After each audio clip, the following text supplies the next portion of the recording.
Frente Radiosa. El conflicto no es karma, es democracia. Complicamos la discusión. Hablamos de política. No lo soñé.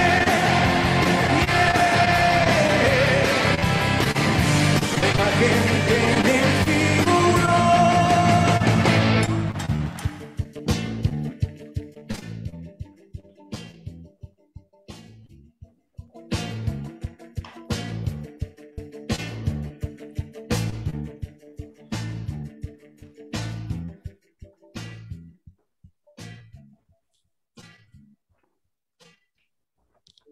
No son malos por su ideología, no son malos por su procedencia, son malos por su actitud delictiva y aquí los vamos a castigar.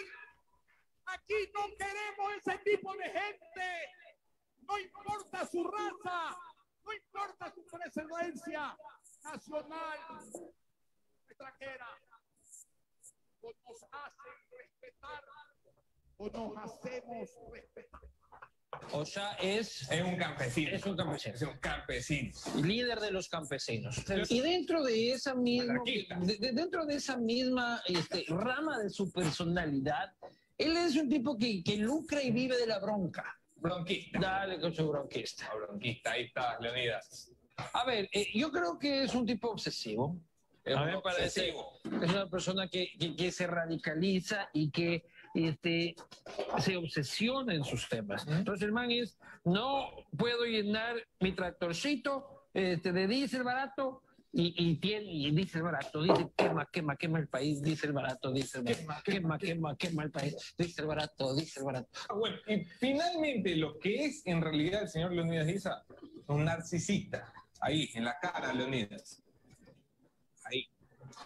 Leonidas Issa es un narcisista, un tipo que cree que es más importante que todos los demás. Aquellos a los que apenas con 40 días o 45 días de gobierno amenazan con paros y amenazan con el cierre indefinido de carreteras, pues les espera un tiempo indefinido en la cárcel.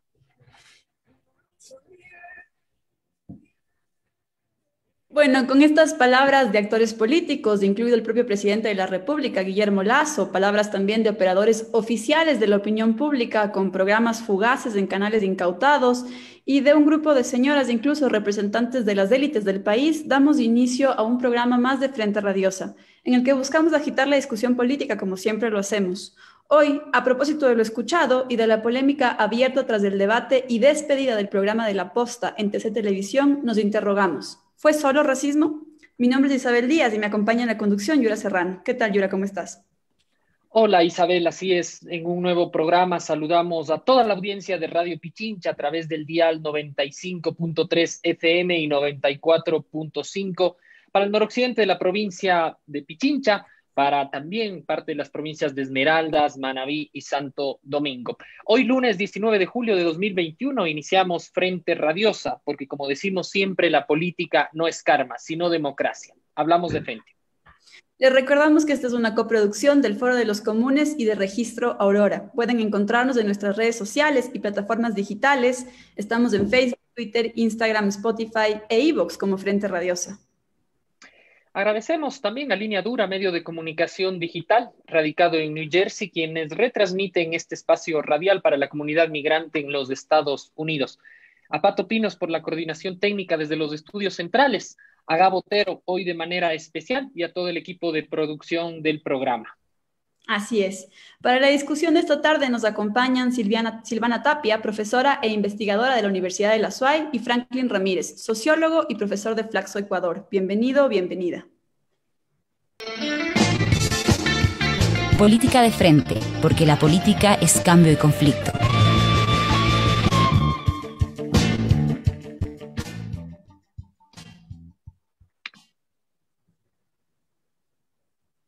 De esta manera, como decía Isabel, damos inicio a Frente Radiosa. Desde el periodo de gobierno anterior, Ecuador ha visto la configuración de un bloque de poder que implica la inédita unificación de la derecha en discurso y en repertorio de acción política también. En ese marco queremos preguntar a nuestra invitada, a nuestro invitado, ¿qué lugar ocupan medios como La Posta, Cuatro Pelagatos o Código Vidrio? son la expansión de la actividad periodística, tanto de opinión o de investigación, o representan más bien una suerte de operación mediática concertada con, de alguna manera, objetivos políticos definidos? Bienvenida, Silvana, tienes la palabra. Muchas gracias, Yura, Isabel, Franklin, por compartir este espacio. Y bueno, yo creo que siempre, como en toda pregunta relacionada con poderes políticos e interacciones sociales, la respuesta no es única y se puede variar incluso en el tiempo, ¿no?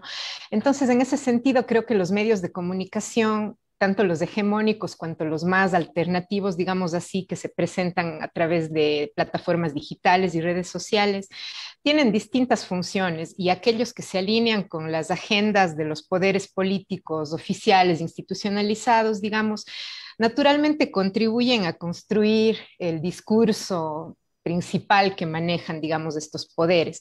Esto puede o no ser algo concertado, ¿no? Creo que no siempre se trata de una situación conspirativa en donde haya muchísima premeditación, pero naturalmente hay convergencias, ¿no?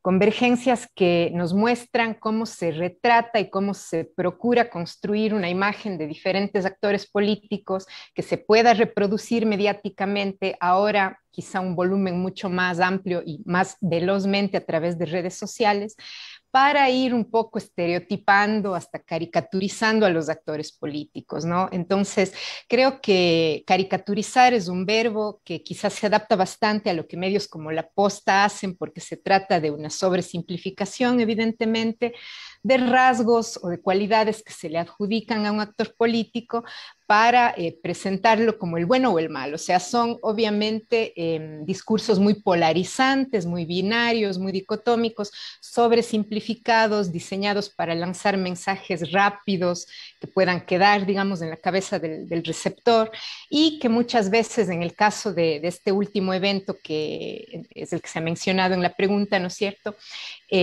trasciende porque ya sobrepasa alguna línea, ¿no?, de corrección política, que incluso quienes, quizá un sector amplio de quienes se alinean con la propia agenda del gobierno, que critica mucho al sector indígena y en general a los movimientos sociales más radicales, ya detecta que se ha sobrepasado, digamos, un cierto límite, ¿no? Lo cual no quiere decir que digamos, en una parte esencial, más en un subtexto, haya un acuerdo, incluso entre algunos sectores que han criticado la forma, el formato de expresar mensajes de La Posta, con lo de fondo, que es principalmente lanzar una imagen no solo negativa, sino incluso criminalizante, ¿no?, de unos actores y de unos movimientos sociales. Entonces creo que es una respuesta un tanto compleja. Tu audio. Gracias, Silvana, por esta primera intervención. Trasladamos de esta interrogante inicial también a Franklin. Decíamos, ¿qué lugar ocupan los medios, digamos así, reconocidos como digitales, que han aparecido en estos últimos tiempos en la tarea del fortalecimiento, si se quiere, de un bloque de poder? Franklin, ¿son la expresión de una expansión de la actividad periodística o representan una suerte de operación mediática más concertada con objetivos políticos? Silvana mencionaba dos cosas que resultan interesantes para debatir. Uno, no habla de una no concertación, sí de una convergencia para la construcción de imágenes y una suerte de caricaturización de determinados Esta actores. reunión está siendo grabada.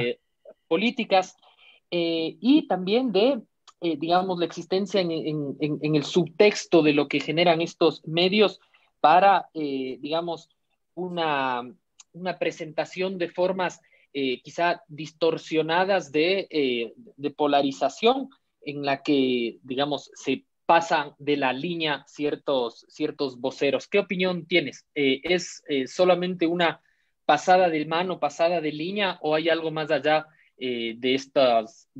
con estos medios, con esta dinámica comunicativa?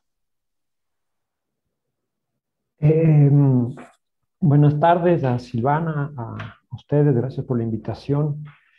A mí me parece que no hay una dicotomía y no es lo uno o lo otro, quizás son las dos cosas, pero yo lo englobaría en un fenómeno un poco más extenso que tiene que ver con una renovación de la acción política de las derechas en el Ecuador. Me parece que este es el problema mayor, que no es algo que arranca ahora, ni siquiera en el ciclo gubernativo de Moreno, sino que fue una respuesta política a la hegemonía que tuvo en su momento la Revolución Ciudadana, una hegemonía que se asentó en su momento en la construcción no solo de un poder electoral, de un poder de Estado, sino de un discurso público, en la producción de conceptos, de categorías, en un andamiaje académico tecnocrático que ocupó plazas de poder y que fue progresivamente visualizado por la derecha. Recuerdo que en mi seguimiento de la Fundación Ecuador Libre, que ahora compone gran parte de los cuadros gubernativos de Lazo, veía que tenían una etiqueta que decía Semplades, ¿no? Uno pinchaba ahí y era el análisis del plan, el análisis de tal objetivo. Estoy hablando año 2009, 2010. O sea, me parece que la derecha, en el marco de la irrupción de Correa, descubrió que el poder político ya le estaba siendo disputado en serio, descubrió que su lugar en la matriz de dominación del Ecuador requería ser reforzada más allá de su imagen como de quienes detentan de modo natural el poder, que requerían una discusión, que requerían un afinamiento, un remozamiento, un trabajo explícito, cultural, ideológico en la sociedad civil. Un trabajo hegemónico, ¿no? Producir ideas y no solo operar por la vía de la fuerza, por la vía del poder de las grandes élites. Y me parece que, no, menciono Ecuador Libre, la Fundación Ecuador Libre, pero a partir de ahí, en los años subsiguientes, vimos que se multiplicaron una serie de espacios alternativos de comunicación, sobre todo digital, que se separaron de algún modo de los viejos medios tradicionales, sobre todo de prensa, y que renovaron en el discurso y en las formas de hacer política. Me parece que esa renovación se corresponde con un trabajo hegemónico, un nuevo despliegue de construcción político, cultural, ideológica de las derechas. Yo comparto con Silvana que no necesariamente esto responde a una algún gran cerebro que coordina y hace que todo se conecte, pero sí que hay unos esfuerzos que confluyen a la vez en el marco de esta ampliación del discurso político de la derecha, de un despliegue que ellos requieren y saben que tienen que como cualquier comprensión amplia del poder requiere golpear culturalmente, requiere avanzar ideológicamente. Hay un trabajo de los medios que tienen un discurso claramente sintonizado con las derechas en su amplitud, yo diría esto. La Posta ha sido uno de los vehículos con mayor capacidad de innovación, de penetración, de irradiación de este discurso. Y hay algo clave ahí que sugirió Silvana y que me interesaría conectar, ¿no? Yo uso la palabra caricaturizar, que esta es una categoría interesante para hablar del tipo de discurso político que registran, que a veces puede jugar entre la ironía, entre la banalización, entre un cierto sentido del humor pesado, pero que juega eso, ¿no? A ir más allá de lo políticamente correcto y a burlarse de lo políticamente correcto. En su último libro sobre la derecha rebelde a nivel global, de Pablo Stefanoni, él distingue que uno de los rasgos distintivos de la radicalización contemporánea de las derechas, desde Bolsonaro a Trump, pasando por la derecha italiana o húngara, hay un despliegue consciente y deliberado respecto a burlarse de lo políticamente correcto y de los discursos asociados a los derechos, a la diversidad, a toda la guerra cultural, como ellos la denominan, al trabajo que la izquierda ha venido haciendo históricamente. Entonces, un rasgo de esta derecha rebelde, como él la llama, de esta derecha rebelde radicalizada, es esa incorrección política deliberada que caricaturiza un poco el mundo, lo simplifica, pero claramente tiene un nivel de eficacia grande, y yo enmarco de este modo la pregunta que ustedes han hecho para empezar. Muchas gracias, Franklin. Silvana, volvemos contigo. Revisemos nuevamente el caso más sonado, el del lanzamiento de dardos en La Posta en televisión contra el rostro de Leonidas Dice, presidente de la CONAIE. Sabemos que hubo una importante activación social para repudiar las formas del contenido y, bueno, en general, las manifestaciones racistas que se expresaron en ese momento. Sin embargo, queda la sensación de que no habría sido un exabrupto aislado, enmarcado en el supuesto abuso de la libertad de prensa, sino que hubo algo más atrás de estas manifestaciones racistas. Tú ya mencionabas en tu primera intervención este tema de la caricaturización, pero preguntarte por qué a estos actores, a este movimiento social, a su representante en específico, ¿por qué ponerlos a ellos del lado de lo malo? ¿Qué se puede rastrear más allá de el solo racismo, que lo ponemos entre comillas, claro está? Muchas gracias por la pregunta y yo creo que es una pregunta que nos puede llevar justamente a tratar de matizar un poco más el discurso y justamente, ¿no?, ver cuáles son los otros factores, además de la clara narrativa racista que están confluyendo ahí. Y yo creo que es importante también diferenciar en los diferentes tipos de rechazo que se dieron frente a lo ocurrido, ¿no? Porque no todas las maneras de rechazar son la misma. Recordemos que hay formas de rechazo en donde la narrativa es, sí es verdad que el movimiento indígena ha sido excesivamente violento y potencialmente criminal, pero esta no es la manera de criticarles, ¿no? Y lo que está un poco de fondo ahí, yo creo que es el uso de la categoría democracia para criminalizar, condenar,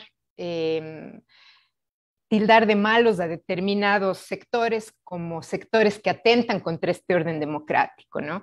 Entonces, justamente estaba revisando cómo se han encuadrado un poco estos escenarios políticos y hay un concepto muy interesante de un autor que se llama James Bowen, que escribe justamente sobre Ecuador y los movimientos indígenas y nos habla de que finalmente la forma como se ha incorporado a los movimientos indígenas ecuatorianos, al escenario político hegemónico, digamos, ha sido a través de lo que él llama una democracia liberal multicultural o una democracia de mercado multicultural, haciendo énfasis en que el reconocimiento de la multiplicidad de manifestaciones culturales no necesariamente implica reconocimiento de las estructuras sociales desiguales, no necesariamente implica, por ejemplo, impulsar formas de redistribución económica para favorecer a los sectores más pobres, entre los cuales están sobre representados los sectores indígenas y campesinos en nuestro país, ¿no es cierto? Entonces es como una manera elegante de decir, se reconoce que existen muchas manifestaciones culturales, pero siempre y cuando ustedes respeten la democracia, podemos reconocerles y continuar manteniendo diálogos. Y en el momento en el que se sobrepasa ese límite del respeto a la llamada democracia en este tipo de discurso, entonces podemos y estamos autorizados y autorizadas a decir criminales, desestabilización, es una palabra que se ha usado un montón, ¿no es cierto? Sobre todo en el marco de lo que fue octubre de 2019, ese desestabilizar como ya haber sobrepasado el límite de lo aceptado en el régimen democrático y que finalmente quien define qué es la democracia es el poder que en ese momento se encuentra modelando el discurso. Entonces yo creo que lo que está pasando aquí, y un poco sí es un eco de lo que fue octubre de 2019, ¿no es cierto?, es esa necesidad de un poco de marcar cuáles son los indígenas buenos y los indígenas malos, ¿no? Y en particular RISA con la CONAIE como esa ala que podríamos llamarle un poco más radical en razón de lo ocurrido en 2019 y quizá incluso antes, ¿no es cierto? Como ese grupo de indígenas malos o como esa movilización antidemocrática desestabilizadora que obviamente de una forma un poco preventiva, ¿no es cierto?, ya deslegitima las actorías y las vocerías de ese sector. Entonces es una forma de utilizar el propio orden legal, el lenguaje de la democracia, para poder estigmatizar, prevenir, ¿no es cierto?, una eventual crítica fuerte y radical de ese sector a través de estas expresiones que si bien mucha gente rechazó por violentas, ¿no?, y con razón, pero no dejó de ser un mensaje que finalmente se viralizó, que mucha gente vio, que se reprodujo no solamente en la televisión, sino a través de múltiples redes sociales. Entonces, sea como sea, es un mensaje que se multiplicó, digamos así, cargando esa idea de que estamos hablando de manifestaciones violentas, pero contra un actor que casi se lo merece, ¿no? Por antidemocrático, por desestabilizador. Entonces yo creo que por ahí podría estar quizá una explicación parcial, digamos, de por qué singularizar a este sector social. De acuerdo, Silvana, muchas gracias. Franklin, te hago la misma pregunta que le planteaba a Silvana y de paso te pregunto también tus opiniones sobre lo que nos ha comentado ella. En tu opinión, centrándonos en el caso de la posta en específico, ¿fue solo racismo, entre comillas, lo que se construyó ahí? ¿O cuál es el enemigo interno, o el enemigo que se está construyendo desde esta nueva derecha rebelde, como tú le estabas llamando antes? ¿Qué más se puede rastrear atrás de lo ocurrido? Y también conectando con esto, ¿te parece que la idea de que fue racismo fue lo que ayudó a conectar este repudio que cubrió a diversos actores sociales, lo que hizo que converjan diversos actores sociales, pero que quizás si se lo nombraba de otra manera, la solidaridad no hubiera sido tan amplia? Hace pocos días, en el marco de la elección del nuevo presidente de CONAIE, que yo diría que es la elección del presidente de CONAIE más politizada desde el primer levantamiento indígena del 90, ¿no? Nunca había habido tanto interés en la elección de la principal organización indígena, y eso calza, me parece que con esta renovación del discurso político de la derecha y con el hecho de que hay un presidente, un gobierno nítidamente anclado ahí, en el marco de los ecos de octubre que todavía no se apagan, ¿no? Octubre de 2019 sigue estando ahí como un significante poderosísimo, en disputa tanto en la izquierda, en la derecha, en el conjunto de la sociedad. En ese marco hay un editorial de otro periódico que es como muy activo y me parece mucho más ideológico y además de estratégico en el campo conservador liberal, conservador de las derechas, que Cuatro Pelagatos. Cuatro Pelagatos empezaba un editorial diciendo dos cosas. Decía, Issa es comunista. Issa es un comunista como de los años 60 y está empeñado en bla, bla, bla, en imponer su ideología, bla, bla, bla. Y primer argumento fuerte, ¿no? Y Mariátegui, con toda una, como si Mariátegui fuera por poco el fundador de Sendero Luminoso, no sé. Además, con muy poca, como, vamos a ver, con muy poca curiosidad intelectual para ver al menos quién es este personaje. Y por otro lado, terminaba el artículo sugiriendo a Lasso, a través de una entrevista al alcalde Bonifaz, que un tiempo simpatizó con Pachacute, que era el alcalde de Cayambe, como, ¿qué se puede hacer frente a esto? ¿No? Y la sugerencia del artículo que les invito a leer terminaba diciendo, bueno, el gobierno debería ser muy pragmático y ofrecer cargos a todo el movimiento indígena. Hay muchas intendencias y otras autoridades locales, estatales, que pueden funcionar para parar a Issa. Y eso es clave, ¿no? ¿Qué estamos diciendo ahí? Y a mí me parece que la problemática aquí se da un poco la vuelta, porque no es simplemente que Issa es un indígena, sino que Issa es un indígena de izquierdas, que además ahora preside la principal organización popular de este país, que históricamente se ha identificado con la lucha antineoliberal, además de su agenda plurinacional.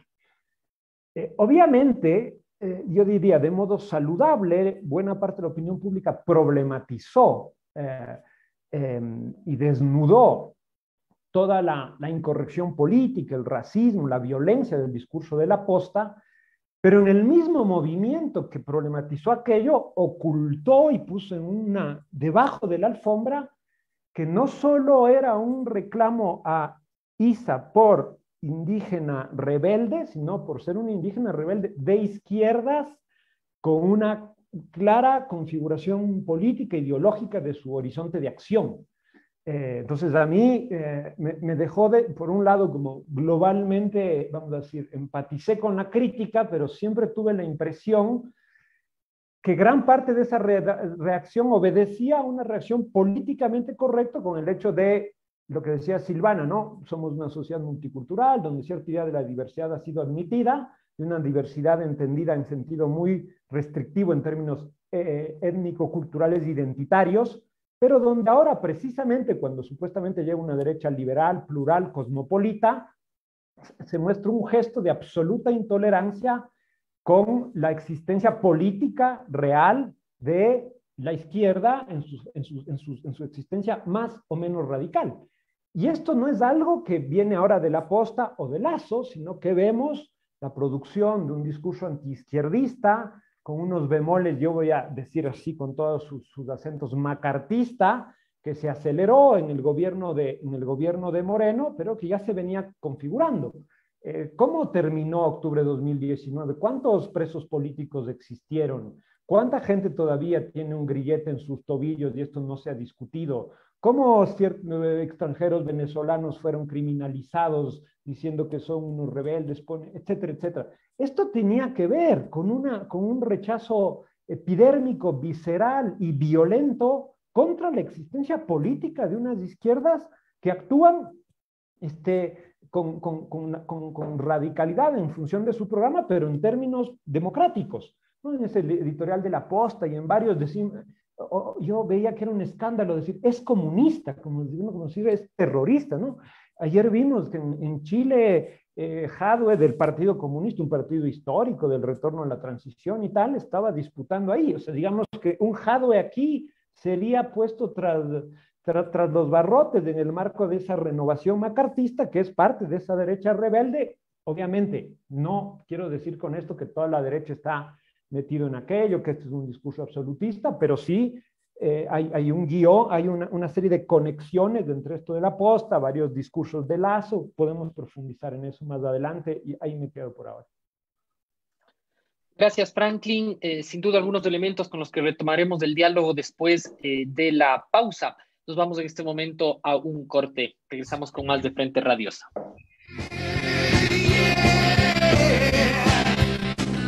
Y vas corriendo a la deriva.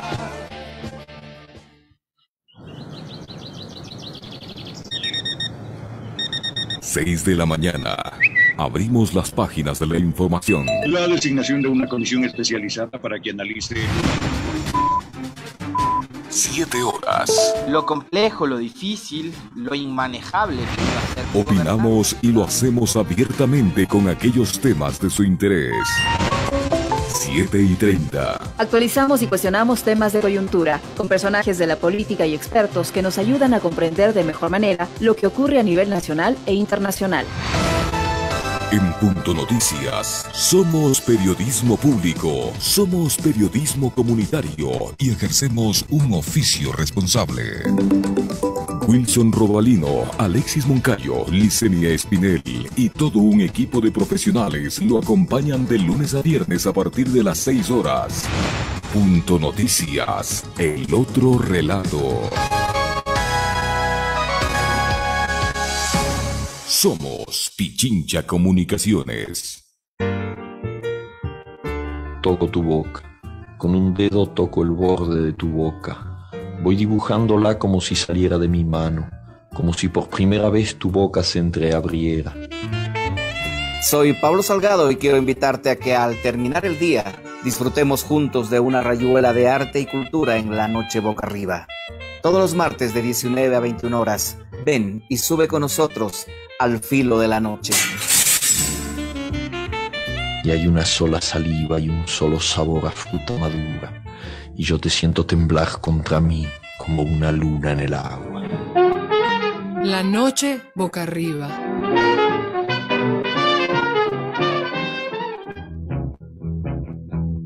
Los oyentes del mundo según el rock and roll opinan sobre el programa. Yo no entiendo cómo Radio Pichincha financia esa desfachatez del programa con comentarios horrorosos y música del diablo. ¡Cállese, botarate! El mundo según el rock ofrece la mejor selección de música oscura, poderosa, épica, para expiar tus miserias a punta del mejor rock de todas las épocas. Escúchanos en Radio Pichincha los días miércoles a las 8 de la noche. La mejor música desde la delta del Mayancara a la delta del Mekong. No lo soñé. Se enderezó y brindó a tu suerte. Radio Pichincha.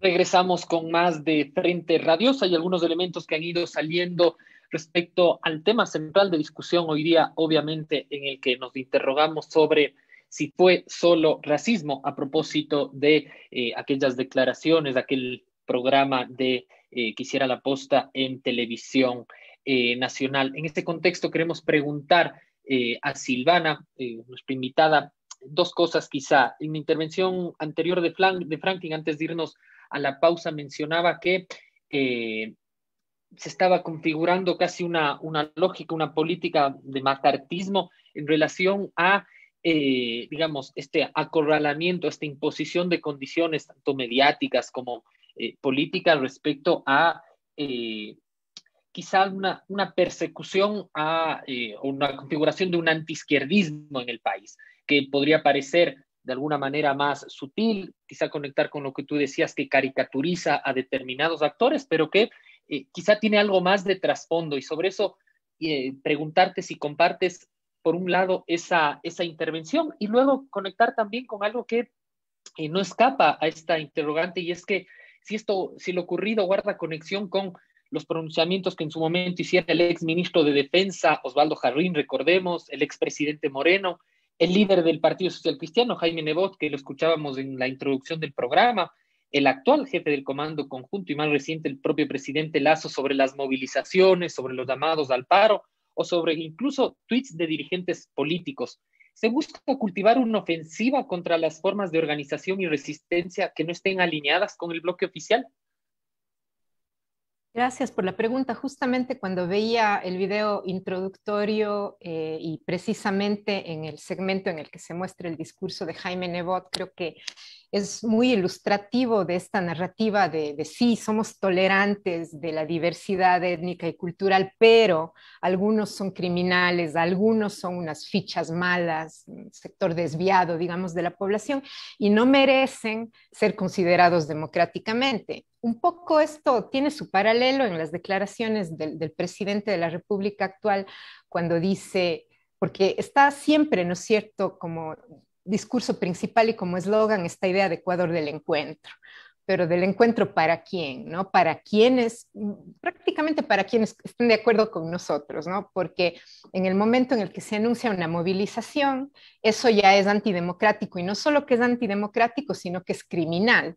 Se está advirtiendo no solo con prisión, ojo, sino con prisión indefinida, en particular en el discurso de Lasso, que sabemos que eso, bueno, es inconstitucional e ilegal, pero es la forma de manejar las palabras, ¿no? Es decir, condenando como lo más deplorable, quizá lo más merecedor de castigo penal, a la posibilidad de levantarse en protesta, que además es un derecho humano. Entonces, es un derecho humano solamente para un sector, quizá el menos amenazante. El Ecuador es del encuentro para dialogar, pero cuando ese diálogo se da en determinados términos, y sobre todo lo que se está haciendo por debajo, ¿no es cierto? Porque ciertamente hay, y en eso estoy de acuerdo con lo que se ha dicho hasta el momento, en que es un rechazo que es un rechazo hacia un sector político ideológico, ¿no? Claramente hacia las izquierdas, sobre todo hacia esas izquierdas más radicales que salen a las calles, ¿no es cierto? O sea, ese acto de salir a las calles es como que ya se rebasó el límite de lo que se puede hacer, pese a que esa es la forma como se han hecho presentes justamente las voces que son silenciadas, que no son llamadas a dialogar en los medios hegemónicos, en los espacios del poder institucionalizado. Entonces, condenar las formas tradicionales de levantar la voz de los sectores no hegemónicos de una sociedad, condenarla criminalmente, usando palabras como bronquista y como delincuente criminal, vemos que es algo que definitivamente no es reciente. Estaba allí el discurso de Nebot, quizá podríamos irnos antes, tal vez no llegamos a los gobiernos de la época de oro, digamos, entre comillas, del neoliberalismo, porque no estaba tan articulado todavía el movimiento indígena, pero desde el momento en que se producen esos levantamientos de los 90 vemos repetición de discursos. Como dije antes, no creo que se trate de un plan maestro conspirativo, pero definitivamente se trata de mecanismos que están tratando de deslegitimar ciertas maneras de manifestar inconformidad, y que son justamente las formas como se pueden hacer oír los movimientos que no tienen espacio de otra manera. Gracias, Silvana.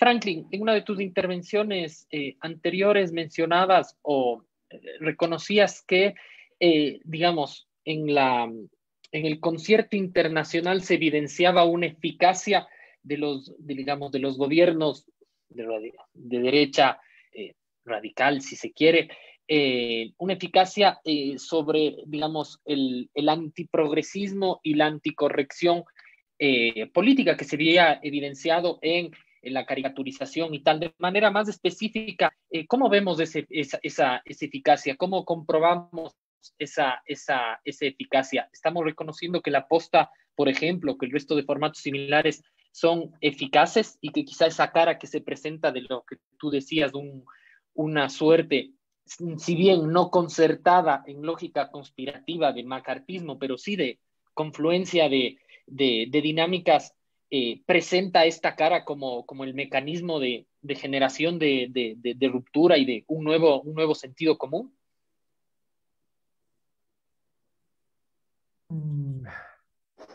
A mí me parece que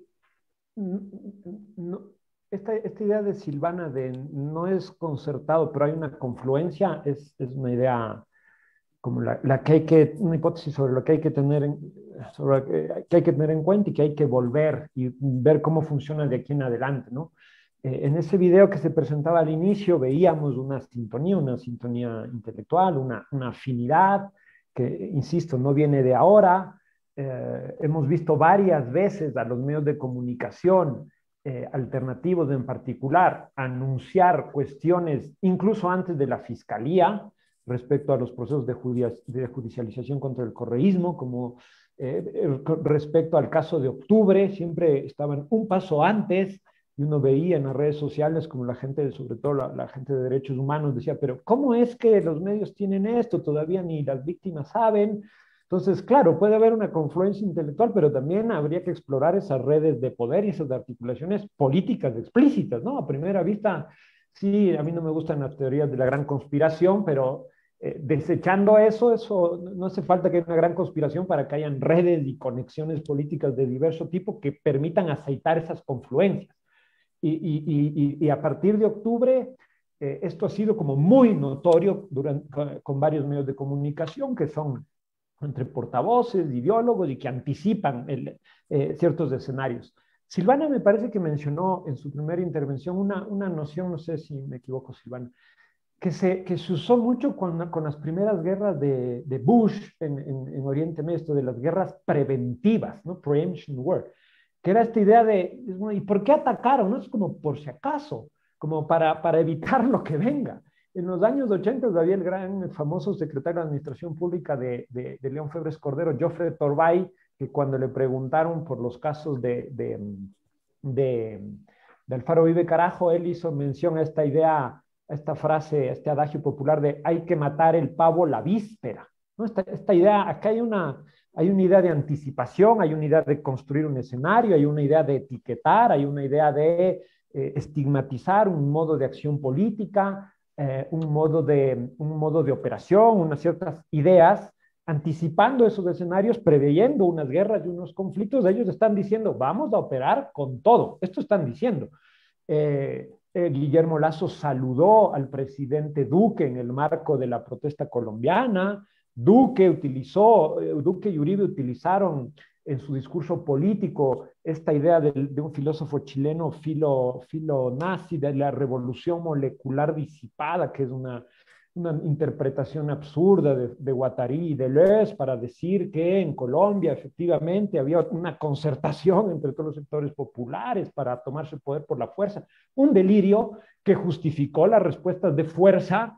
Moreno y Romo no usaron ese discurso en octubre de 2019, pero hablaron de eso, de un golpe de Estado, de una toma que hasta ahora no terminan de demostrarlo, teniendo un pleno control del aparato de justicia. Entonces, si uno articula esas acciones, esas intervenciones con este discurso, vemos que hay una eficacia performativa potente que va penetrando permanentemente, de modo, eso sí, molecular en las redes sociales y también de modo abarcativo a través de los grandes medios de comunicación. Y yo creo que cierro con esto, además de la persistencia, de la recurrencia, de de la fuerza de estos discursos en diversos niveles, las Fuerzas Armadas, del anterior presidente, estos medios masivos, poderosos, que tienen auspiciantes por todo lado. Además de aquello, hay una eficacia que tiene que ver con esta, que cabe para pensar mucho, ¿no? Lo planteo así, como una especie de... están logrando de algún modo separar cierto tipo de acción política étnica, lo que Silvana decía, los indios buenos, de una acción de clase, de una acción política de clase, con un discurso más de izquierdas, más marxista, más de izquierda clasista, como aquel a condenar, ¿no? Porque sí sabemos que para ese discurso hay unos indígenas que son tolerables en el marco de nuestro neoliberalismo multicultural, que es la categoría que también debate con esta de Bowen, una categoría de Nancy Gray postero del multiculturalismo neoliberal, que tiene que ver con esta idea de tolerar la diversidad mientras las estructuras de la desigualdad persisten. Entonces, me parece que hay una cierta eficacia en esta separación de la acción popular en una clave que articula la etnicidad y la clase, que ha sido el discurso histórico de la CONAIE. O sea, si protestan como indígenas por la identidad, el racismo, la plurinacionalidad, todo bien, pero si además de eso ustedes quieren reforma agraria y quieren redistribución de la riqueza y no les gustan nuestras políticas neoliberales, ahí ya no nos gusta, y hay un discurso además que está internalizando esa lectura al interior de la misma CONAIE. Si hay tiempo, vuelvo sobre un punto al respecto y el modo como Guillermo Lasso se apropió de Tránsito Amaguaña en el discurso de su posesión, que tuvo unos ecos fuertes en el movimiento indígena que llegaron a decir algunos, no, pero si Tránsito era nuestra lideresa indígena, no era de izquierdas, como borrando su pasado comunista, como muy fuerte. Hay una eficacia ahí en esa disyunción entre etnicidad y clase, que es un discurso histórico de los sectores populares y en particular del movimiento campesino indígena del mundo andino. Muchas gracias, Franklin. Voy a retomar una idea potente, creo que situaba de esta noción de hay que matar el pavo antes de la víspera, esta suerte de guerras preventivas, que de alguna manera sí las hemos visto desde las mismas expresiones de solidaridad, del Lasso con Duque, ya en su momento también Jarrín hablaba del enemigo interno. Al respecto, preguntarte, Silvana, ¿cuál es tu opinión sobre esto que ha planteado Franklin? Y sobre todo, ¿cuál es el horizonte que avisoras tú para los actores de oposición en una situación que evidentemente es violenta, ¿no? Y también preguntarte, en tu opinión, ¿ha cuajado este sentido común antiizquierdista más allá de los actores políticos, en la sociedad en sí misma? De alguna manera también preguntarte, esta amplia solidaridad que se dio ante el ataque que hubo, ¿no?, por la posta contra Isa, fue amplia justamente porque nos quedamos en el racismo, pero no se llegó a mencionar esta separación que se hace, como sitúa Franklin, entre los indios buenos, multiculturales, etnicistas, pero no aquellos que luchan por la reivindicación más de clase distributiva. Creo que la intervención de Franklin, en la que menciona esa suerte de apropiación de la figura de Tránsito Amaguaña, me da la oportunidad de añadir algo más a la discusión, y es el factor género, ¿no?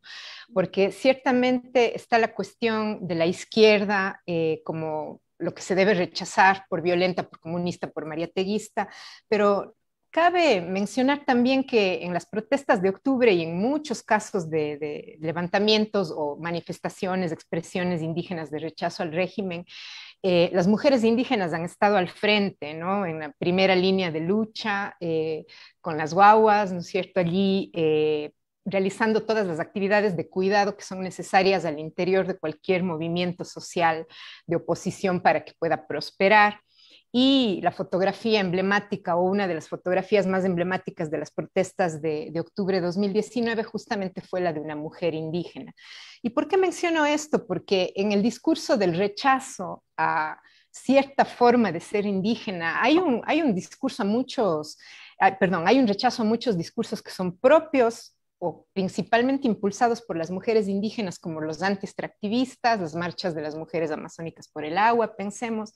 Entonces, hay una serie de subtextos que naturalmente se pueden camuflar un poco bajo esa idea del Ecuador del encuentro, pero que en realidad todo ese rechazo a cierta forma de manifestarse, a cierta forma de ser indígena, a cierta forma de rechazar el status quo, cuando se condena eso, se está condenando una serie de cosas.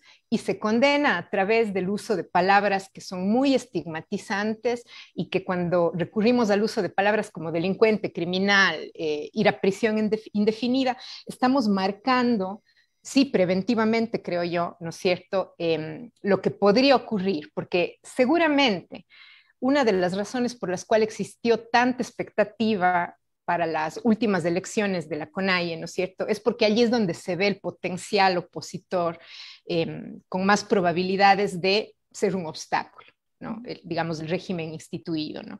Entonces, habiendo dicho eso, para abordar la segunda parte de la pregunta sobre ha cuajado o no ha cuajado este discurso antiizquierdista, es bastante difícil de dar, digamos, un diagnóstico, porque además es algo muy móvil, ¿no? Se puede ir transformando mucho la lectura que hace la ciudadanía de lo que está ocurriendo, pero lo que yo sí creo es que tenemos que prestarle atención a todas estas manifestaciones simplificadas del discurso político, incluyendo la forma como en TikTok, la red social más juvenil, digamos, por excelencia, se presentan estos discursos que han recibido una serie de reacciones también, no necesariamente en la tónica antiindígena, pero una forma de comunicar del gobierno, ¿no es cierto?, que va posicionando incluso en un electorado potencial para el futuro, que es ese grupo etario más joven, ya una forma de entender el poder político. Y el otro día los compañeros de La Raíz, del colectivo La Raíz, me hacían notar que TikTok se reproduce, pero viralmente a través de otras redes como WhatsApp. O sea, no son solamente los usuarios de TikTok quienes reciben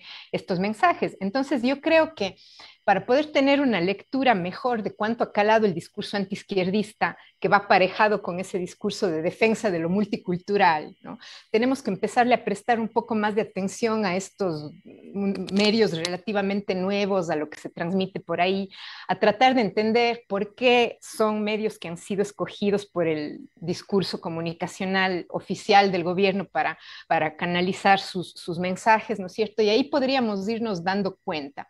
Si es que hablamos en términos de electorado, evidentemente las elecciones fueron ganadas por un movimiento político que supo presentar una agenda, no con un margen enorme, ¿no es cierto? Pero si es que nos guiamos por el resultado de las elecciones, tal vez podríamos decir que ha calado ese discurso de rechazo a las izquierdas, tal vez no porque la ciudadanía está rechazando a la propuesta de la izquierda en el sentido de redistribución económica como tal, sino a lo que se logró presentar como que era la izquierda a través de la candidatura de Lasso, ¿no es cierto? Es decir, ese rechazo, esa presentación de la izquierda como corrupción, autoritarismo, etcétera, etcétera. Entonces, creo yo que ese es, digamos, un atisbo de lo que podríamos decir desde el discurso, pero yo creo que ahora con la velocidad con la que se mueven los mensajes mediáticos, seguro no es igual la sensación de la ciudadanía que fue en el momento de ir a las urnas que en este momento, y no será igual dentro de un mes, de 2 meses. Entonces creo yo que valdría la pena prestarles atención a esos mensajes más encapsulados y simplificados que circulan tanto, porque esos 15 segundos que dura cada video de TikTok se ha vuelto de pronto la manera como se manejan los mensajes, ¿no? Y creo que eso está cambiando mucho la volatilidad de la opinión ciudadana. De acuerdo, Silvana, muchas gracias. Franklin, te transmito la misma pregunta que le hacíamos a Silvana. ¿Qué tanto ha cuajado el sentido común antiizquierdista en la sociedad en general? Y sobre todo preguntarte cómo está reaccionando el propio campo popular al respecto. Tú ya situabas algunos ejes de análisis sobre ello en tu anterior intervención, si quizás podrías ampliar algo sobre esto. Y también preguntarte tu opinión sobre lo que situaba Silvana ahora, que me parece importante, ¿no? ¿Cuál es la idea de la izquierda que está calando a nivel social? Y por qué justamente toda la atención sobre el movimiento indígena, ¿no? Sabiendo que es uno de los principales actores de oposición hoy por hoy. Cosas, pero bueno. Yo coincido con Silvana, es complejo todavía ver cuánto ha calado. A mí sí me parece que hay un bloque discursivo que está instalado en la sociedad, o sea, más allá del espacio político, donde el sistema político está anclado en la sociedad y que traza ecuaciones muy simples, ¿no? Y que son muy eficaces y no son de ahora, ¿no? O sea, la izquierda es Chávez, Chávez es Castro, Castro es revolución, revolución es violencia, violencia es Correa, la misma violencia que hizo ISA, estas ecuaciones, ¿no? Hay en un debate con Manuela Pic, ella decía directamente, está en YouTube, lo pueden ver, decía, ¿no? Finalmente ISA es violento, como Vargas, entonces se van a acercar al correísmo, ¿no? Discursos que vienen de los circuitos del movimiento indígena, como este que a mí me sorprendió mucho, de decir, no, Tránsito Amaguaña no es comunista, también gente muy cercana del interior del movimiento, como separándose de la izquierda, de unos orígenes políticos ideológicos, con lo cual uno da a entender que si ya hay estas estrategias como de reconversión de la identidad política, es porque hay una eficacia de ese discurso, está funcionando para al menos reconfigurar estratégicamente cómo los actores políticos se presentan en la sociedad civil. Yo creo que ha contribuido mucho. Me pareció que la Revolución Ciudadana en la última campaña hizo una campaña, digamos, antineoliberal, pero no necesariamente de izquierdas, después, en la corta coyuntura del gobierno de Lasso, ensayó de modo malogrado un acuerdo de gobernabilidad, supuestamente con el campo ideológico que le es absolutamente contrario. No hemos visto una articulación discursiva, ideológica, popular, izquierdista, amplia en estos días. Vemos una dinámica desconcertante de la Revolución Ciudadana respecto a su histórica identidad política, o al menos una parte de su movimiento situándose claramente como una fuerza contrahegemónica, como una fuerza que no está programada para dar gobernabilidad a un presidente así. Y por eso me parece que entonces los dardos del poder se dirigen a Leonidas Issa, que no. De hecho, él tiene un tuit que cuando responde a la posta, que es súper interesante, porque él dice, él no habla de racismo, no habla nada, dice, van contra quienes tenemos firmeza ideológica. Esa es la palabra que él usa. Y claro, yo me parece que él, desde octubre, desde que emerge, aunque tiene una trayectoria anterior, ha marcado claramente una cancha política, no se ha corrido de ahí, mientras vemos una revolución ciudadana absolutamente dubitativa. Issa mantiene su discurso, ganó ampliamente la CONAIE, ¿no? Ganó ampliamente, y ese sería un indicador en el sentido contrario de cuánto afecta estos discursos de la derecha a los sectores populares. Ganó largamente, a pesar de que hubo movimiento para tratar de revertir eso y movimientos que venían muy desde arriba. Entonces, me parece que hay una cierta eficacia, todavía esto está por verse, tiene mucho que ver con los problemas de identificación política y de dubitación estratégica de la Revolución Ciudadana. Eso le deja a Leonidas Issa como el gran contradictor de Guillermo Lasso, sabiendo que, o más bien dicho, matizando esta idea con el hecho de que primero él debe resolver muchísimas diferencias al interior del movimiento indígena, con el bloque. El movimiento indígena es un actor que siempre ha resguardado como primer objetivo su unidad. Issa yo creo que no va a ser la excepción, ¿no? Muchos ya le pintan como candidato presidencial y me parece que eso es no comprender a la CONAIE y a las dinámicas internas del movimiento. Primero ahí hay una dinámica, es resolver las diferencias en CONAIE, en el bloque, y yo creo que esto ya empezó a operar. Vamos a ver qué resulta de aquello. Esa unidad es una respuesta del campo popular frente a este discurso y vamos a ver qué resultados tiene. La otra parte depende mucho del juego del otro gran actor político que ahora está bastante cabizbajo y sigue noqueado por los resultados del 11 de abril, que es la Revolución Ciudadana. Todo esto está por verse. Gracias, Franklin. Silvana, también vamos llegando al fin de este programa y solamente quisiéramos hacer una suerte de apuntes a las ideas, a los comentarios, a las reflexiones que se han hecho durante esta casi hora de programa. Y tras lo discutido, es evidente que lo ocurrido de manera específica en el programa de La Posta en Televisión Nacional no es un hecho aislado de racismo en el que se les pasó la mano, entre comillas, a sus voceros.